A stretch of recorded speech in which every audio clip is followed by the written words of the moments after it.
Este assunto deu muita polêmica num PTD recente e agora eu te pergunto, mas afinal de contas, será mesmo que Zélio é coisa do passado?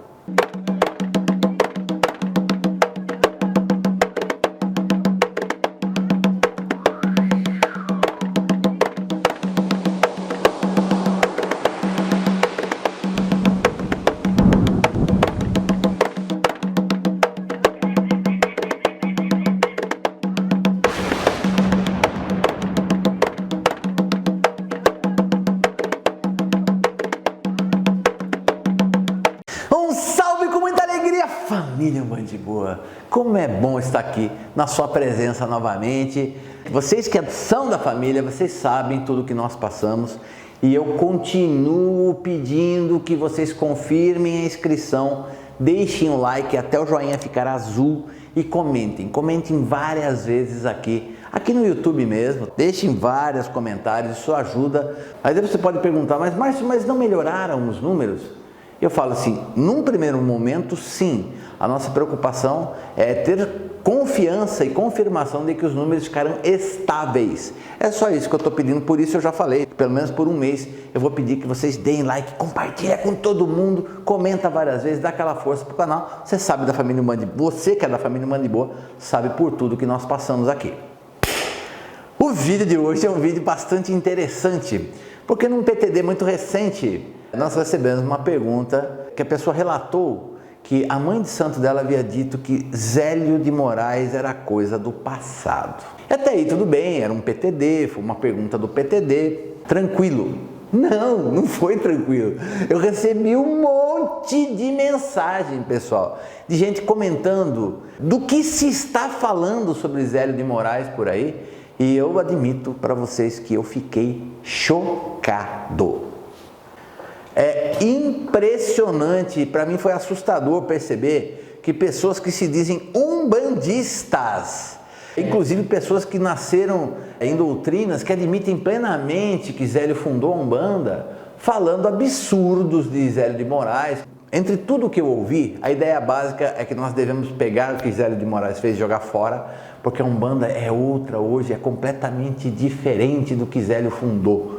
E eu falo para vocês que isso não me faz nenhum sentido. Não dá para acreditar que a pessoa descarte as suas raízes. É a mesma coisa que eu falar que meus avós não existiram, porque eles são os meus ancestrais, eles que são a minha raiz, a raiz do Márcio Caim, tanto por parte de pai quanto por parte de mãe, meus avós e meus bisavós, como se eles não existissem. Não, hoje o Márcio Caim é outro, mas o Márcio Caim só existe porque esses meus tataravôs, meus bisavôs, meus avós, meu pai e minha mãe existiram para que eu viesse ao mundo. Então, querendo ou eu não querendo, eles fazem parte da minha história, do meu histórico familiar, da minha árvore genealógica, são sim a minha raiz. E aí quando eu escuto as pessoas querendo simplesmente descartar toda a obra de Zélio de Moraes, isso me causa, como não poderia deixar de ser, muito assombro. Para começar a ideia desse vídeo, eu vou colocar umas coisas para vocês perceberem como fica estranho essa sentença. Seria a mesma coisa que falar que o cristianismo não aceita mais Jesus, que o budismo não concorda com o que Buda deixou, que o islamismo não aceita o que Maomé perpetrou para a religião.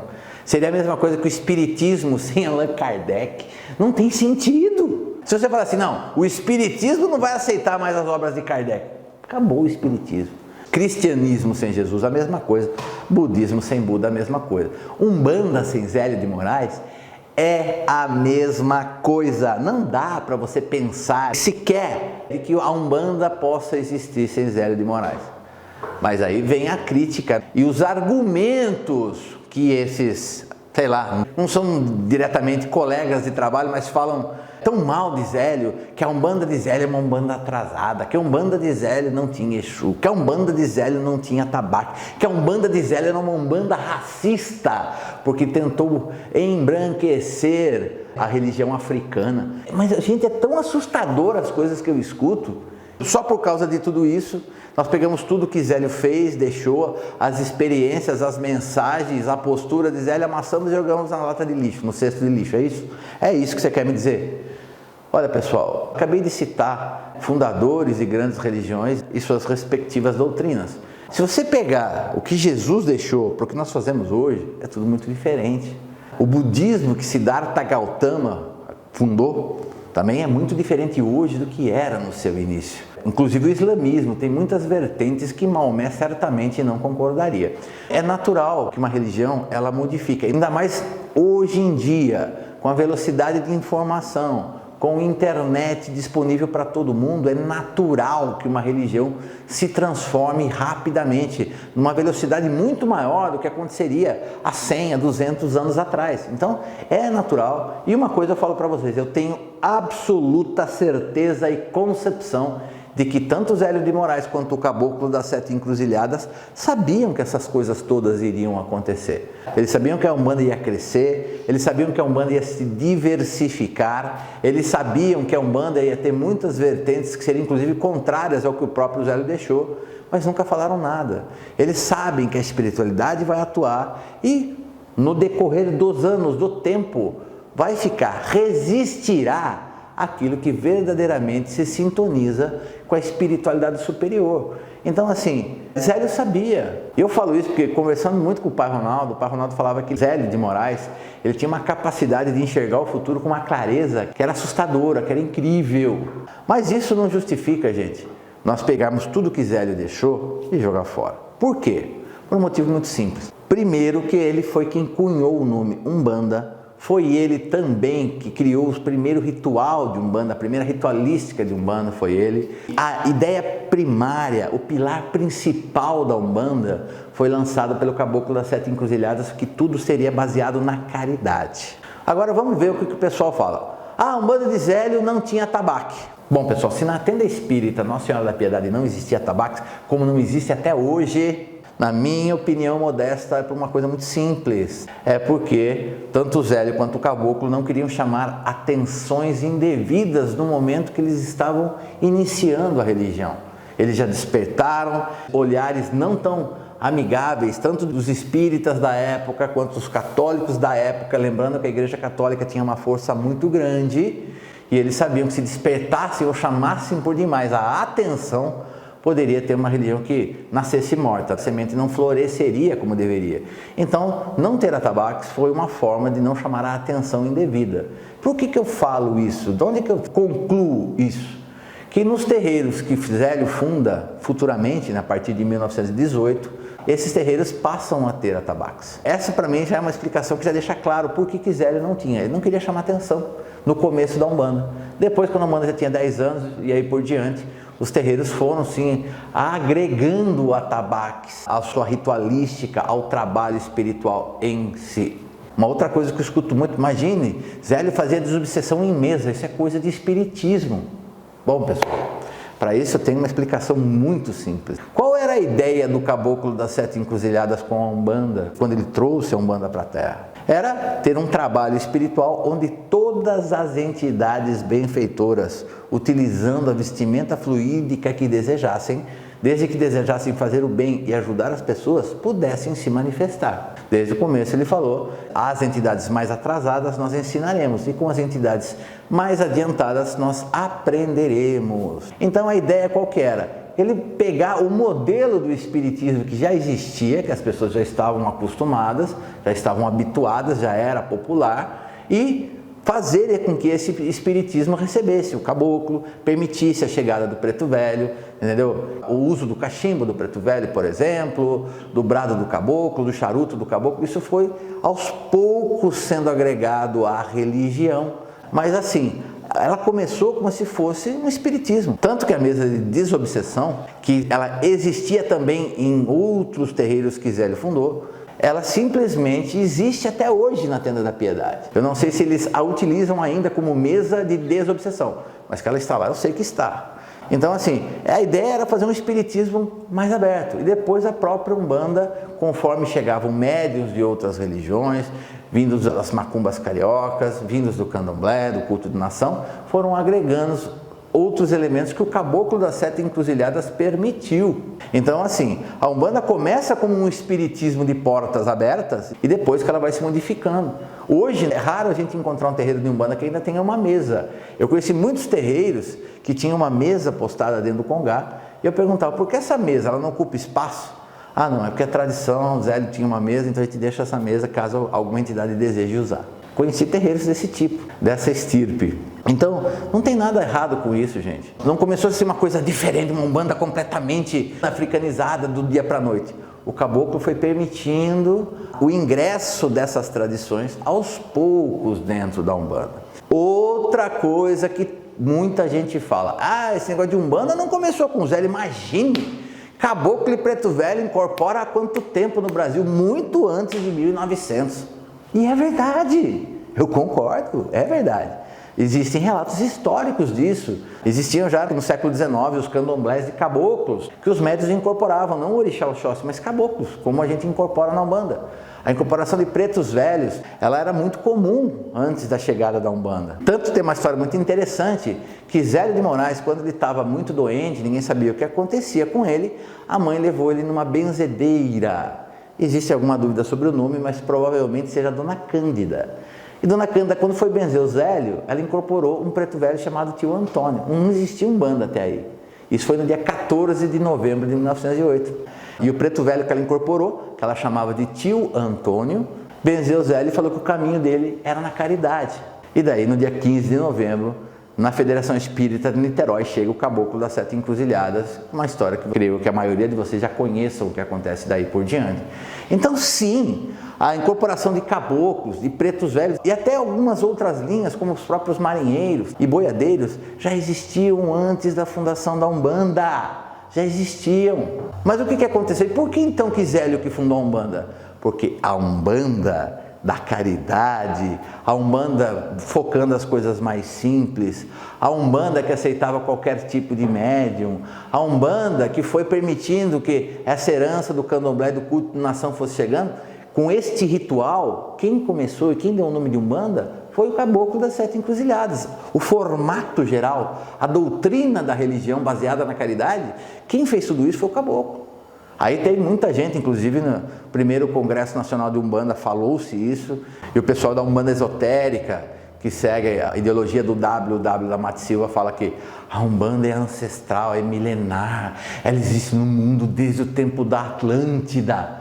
Olha gente, culto aos antepassados é uma coisa que existiu em muitas religiões, indiscutível. Muitas religiões cultuavam os antepassados, inclusive os próprios africanos. O conceito de orixá dele é como se fosse um antepassado. Xangô era rei, Oxalá foi um grande rei, Oxóssi foi rei de Queto também. Então os antepassados que tinham sido muito benfeitores da região, que existiram encarnados, acabavam se tornando orixás. E assim eles eram cultuados também como antepassados, mas como um orixá teria sido tão bom que teria alcançado a dádiva, a graça de se tornar um orixá. Então, essa coisa do culto ancestral não tem problema nenhum. Aqui no Brasil, a Umbanda cultua nossa ancestralidade, a ancestralidade do índio, através do caboclo, a ancestralidade do negro que chegou escravizado aqui, que se manifesta como o preto velho, e assim como tantas outras tradições, como hoje temos os baianos, os boiadeiros, ciganos, marinheiros. Então, essa ancestralidade, ela é cultuada no Brasil através da Umbanda. O candomblé também tem a sua forma de cultuar os ancestrais. Cada religião tem a sua, a Umbanda tem a dela. Mas essa organização, com essas regras, da forma que a gente vive hoje, quem começou foi Zélio Caboclo das Sete Encruzilhadas, a nossa raiz. E lembrando que a religião começou com o nome de Alabanda, onde ele falava que Alá era Deus e Banda somos nós. Alabanda seria Deus conosco. Depois de tanto pessoal falar, ai caboclo, esse nome não soa bacana, que Alá remete muito ao islamismo. Depois de muita gente pedir isso ao caboclo, creio que mais ou menos uns 3 anos depois ele trocou para Umbanda com o mesmo sentido. Um é Deus, Banda somos nós, Umbanda nós com Deus ou Deus conosco. Perceba gente que tudo isso, quem crivou tudo isso, quem iniciou dessa forma, foi Zélio e o Caboclo das Sete Encruzilhadas. Então não dá para você pegar tudo que eles deixaram e simplesmente desprezar. Não quero mais. Não é bem assim que a banda toca. Por fim, tem mais duas coisas que as pessoas falam. A primeira é que, por que o sincretismo religioso na Umbanda? Sincretismo religioso existia quando o negro era escravo. Ele não podia cultuar seus orixás, cultuava a imagem de santo, para poder mentalizar, se sintonizar com o orixá. Por isso, começa o sincretismo religioso no Brasil. A Umbanda, ela já foi criada em 1908, não tem necessidade nenhuma de cultuar sincretismo religioso. Por que eu vou falar que Iansã é Santa Bárbara? Que absurdo! Eu posso cultuar Iansã diretamente. É por isso também que muita gente fala que Zélio tentou embranquecer essa africanidade, tentou embranquecer os orixás. Primeiro que o Zélio nem o Caboclo inventaram o sincretismo. Eles só trouxeram o sincretismo para dentro da Umbanda. O que eu acho maravilhoso. Eu acho que é por causa do sincretismo religioso que persiste até hoje, que muita gente chega na Umbanda de diversas outras religiões. O cara sai do catolicismo, o cara sai do evangelismo, o cara sai do budismo. Ele chega, ele vê um altar, ele se reconhece ali. Ele vê figuras que ele já viu, que ele sabe dizer quem são. E aquilo, de uma forma ou de outra, traz tanta tranquilidade dentro da pessoa, do iniciante que chega numa primeira vez em um terreiro de Umbanda, quanto aquela coisa de saber que aquilo é do bem. Então eu acho que isso ajuda os iniciantes a se sintonizarem e se sentirem mais à vontade dentro de um terreiro de Umbanda em uma primeira visita. Então assim, eu não sei por que essa coisa, essa caça às bruxas, vamos parar com o sincretismo religioso. Viu? Qual é o problema de existir o sincretismo religioso? Acho que não existe problema nenhum, gente. Para mim, o sincretismo só traz benefícios, não traz malefício nenhum. Eu te garanto que Iansã não vai ficar ofendida se você colocar uma imagem de Santa Bárbara no seu congá. Não vai ficar ofendida, porque ele é um espírito evoluído, é um espírito máximo, é uma fração do poder de Deus. Você acha que ela vai... não puseram a minha imagem em Iansã, então eu vou amaldiçoar aquele terreiro. Sabe, quando a gente brinca dessa forma, você vê como fica ridículo. Essa diferenciação não está na espiritualidade superior, ela está dentro do coração dos homens, pegando carona na própria história do Caboclo das Sete Encruzilhadas, na sua primeira manifestação. José de Souza pergunta a ele, quem é você? Ele fala assim, eu sou apenas um caboclo brasileiro. Daí pergunta, mas você fala que é um caboclo, mas a gente vê resto de roupas de padre em você. Ele fala, numa outra encarnação fui o padre Gabriel de Malagrida, mas em uma encarnação Deus me deu a graça de ser um caboclo brasileiro. No final da história, o que o José de Souza queria saber do Caboclo das Sete Encruzilhadas é o que ele poderia trazer de bom para as pessoas que estavam ali na Federação Espírita de Niterói. E aí tem aquela famosa frase do Caboclo que ele fala, vocês homens preconceituosos, já não satisfeitos em colocar barreiras e diferenças aqui no mundo terreno, querem levar essas barreiras para o além-túmulo e querem causar diferenças, querem tratar com diferenças mesmo as entidades espirituais. O Preto Velho não poderia dar uma mensagem positiva, no sentido de que, mesmo sendo um espírito de manifestação simples, como um Preto Velho, ele não tem também uma bênção do mesmo Deus, né? E você vê como o preconceito, desde o dia que o Caboclo das Sete Encruzilhadas chegou, ele já existia. E parece que essas pessoas que estão falando isso de Zélio, parece que é a reencarnação dessas pessoas.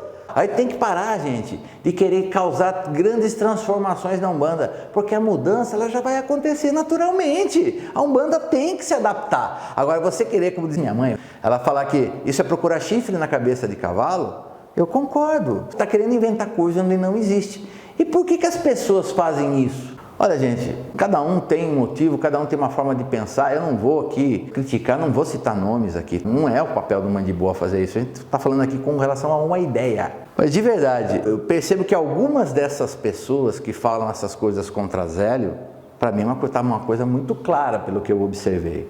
Elas querem se desprender principalmente do conceito da caridade.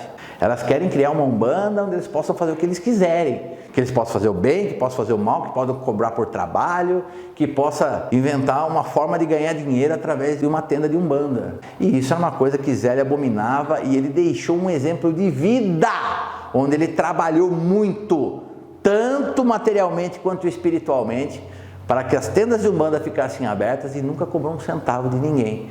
Então a impressão que me dá é que essas pessoas querem se distanciar, se desprender dessa imagem do Zélio caridoso, foi dedicado à religião, foi dedicado às pessoas, foi dedicado aos membros das suas tendas, os seus filhos de fé. Aí eu pergunto para você, é uma coisa muito simples saber qual a intenção dessa pessoa. Perceba, preste atenção ou tente levantar informações sobre ela, se ela é uma pessoa disponível para os filhos de fé do terreiro dela, se ela cuida das pessoas, se ela cobra por trabalhos, se ela tem alguma segunda ou terceira intenção, um interesse escuso por trás disso.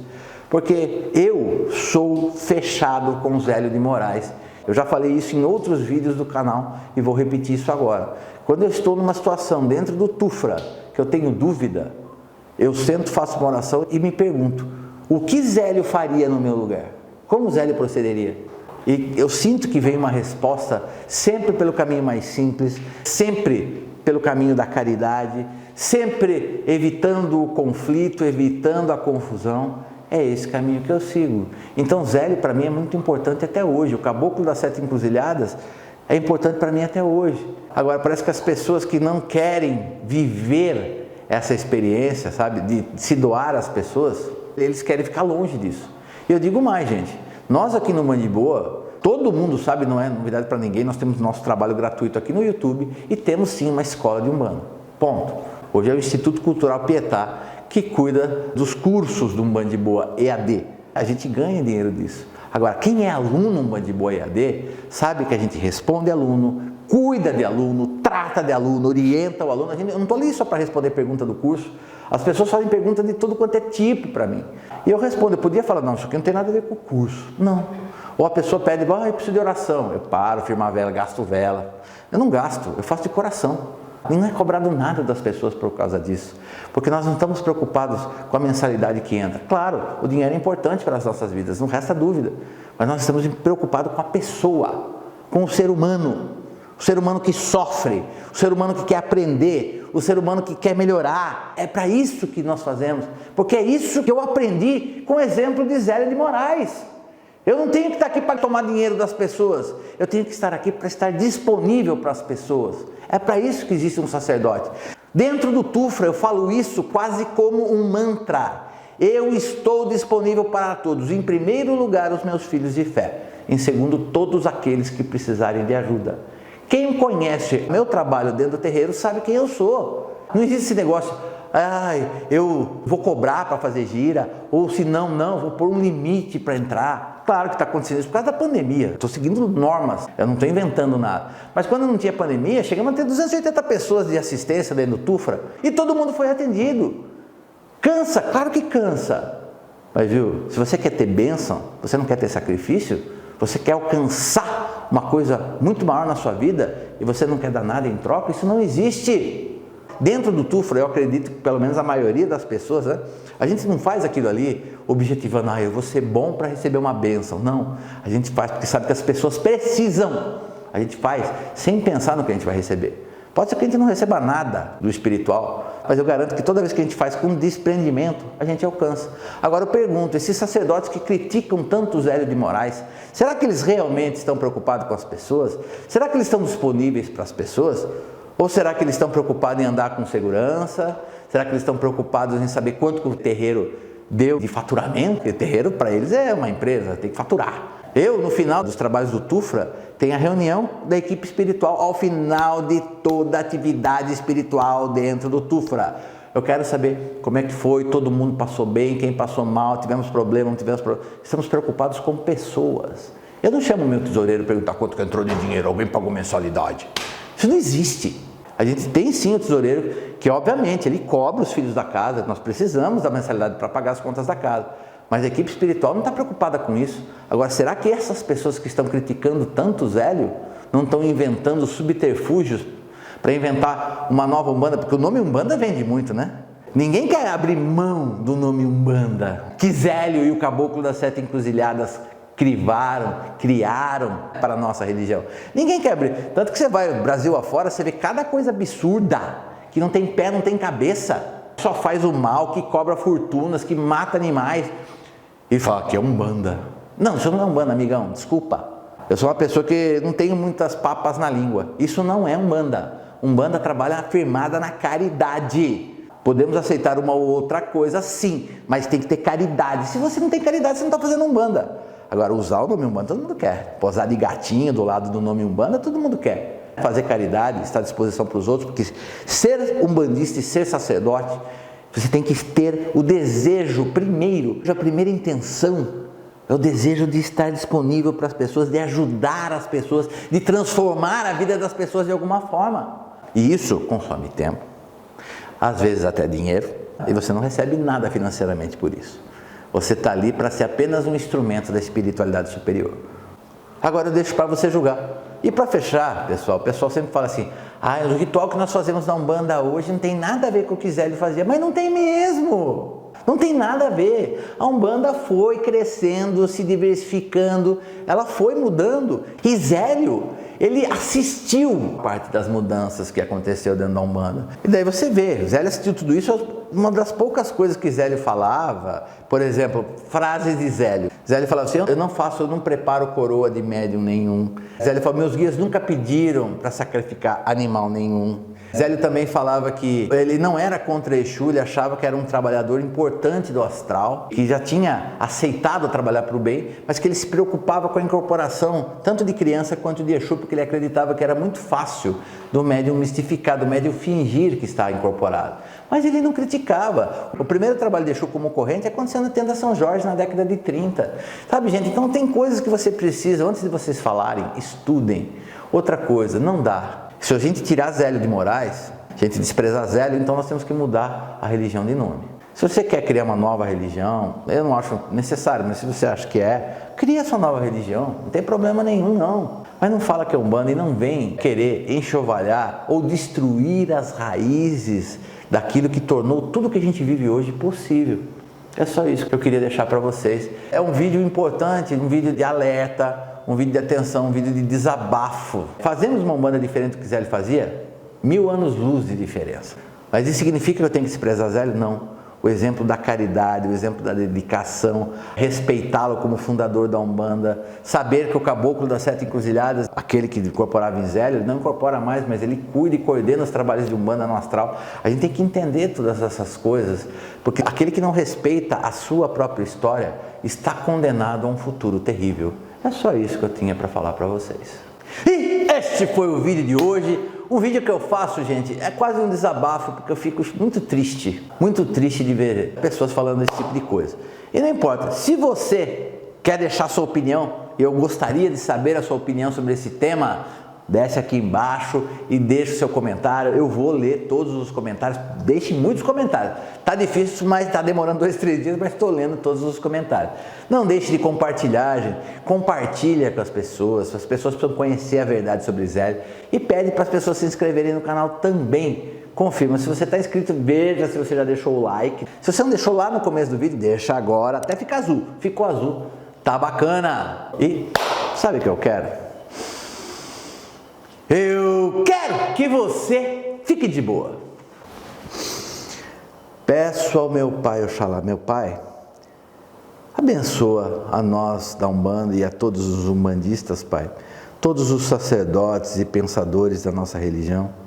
Eu acho que todos têm o direito, Pai, de ter o seu próprio pensamento, de chegar à sua opinião, de ter a sua conclusão particular. Eu posso estar enganado, mas eu não acho justo você desprezar o trabalho de Zélio, tanto quanto médium, como sacerdote. Foi um trabalho maravilhoso, que trouxe à Terra entidades como o Caboclo das 7 Encruzilhadas, Pai Antônio e Orixá Malê, entidades que realmente modificaram a forma de se enxergar a espiritualidade. Pai, eu peço a vós que lance sua luz primeiro sobre o trabalho de Zélio, para que ele seja preservado para toda a posteridade desse planeta, meu Pai. E peço, Pai, eu não vou pedir nada de ruim, Pai, mas eu só peço a vós, Pai, que a verdade prevaleça, que as pessoas possam viver a Umbanda da caridade, do amor, da entrega, a Umbanda daquela onde nós somos apenas serviçais da espiritualidade superior, somos servos. Olha, Pai, posso estar até enganado, mas eu peço a vós que a verdade se estabeleça e que a gente possa continuar a viver dentro de uma Umbanda de amor, de paz, de caridade, de entrega, né, meu Pai? Uma Umbanda onde voluntariamente somos servos da espiritualidade superior. Meu Pai, eu peço a vós que ilumine as mentes escurecidas e abrande e amacie os corações endurecidos. Que todos nós possamos um dia se abraçar como irmãos umbandistas por todo esse planeta, meu Pai. E que toda a Umbanda possa levar a cura, a bênção e o milagre a todos que precisam. E que todos nós umbandistas recebemos a sua própria bênção, a sua bênção particular, Pai Oxalá, de saúde, proteção, paz, luz e muita prosperidade. Zélio é raiz e a base e a estrutura da nossa Umbanda. Sem Zélio não existe Umbanda. Que Oxalá abençoe a todos e até a próxima.